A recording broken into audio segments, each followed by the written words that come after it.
10 plus 10 gives us 20, and 12 times 20 gives us 240. So 240 divided by 240 is just 1. But this answer is not correct, because according to the order of operations, first we have to do parentheses, then exponents, then multiplication or division, and then finally addition or subtraction. Remember that multiplication and division have equal priority, and we have to work from left to right. And the same applies to addition and subtraction. In this expression, we have one division, one multiplication, and one parenthesis. Inside these parentheses, we have one addition. Here we have a multiplication, because in mathematics, when a number is placed next to parentheses, it means multiplication, and we usually don't write the multiplication sign for brevity. So according to the PEMDAS,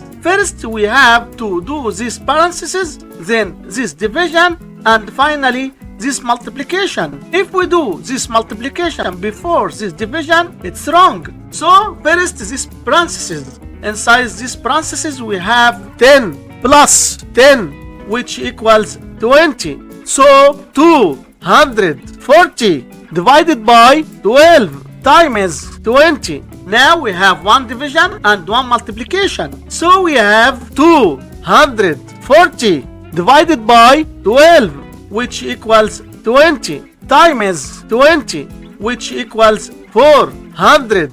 And this is our final answer to this problem. Thanks for watching. Don't forget to subscribe for more content.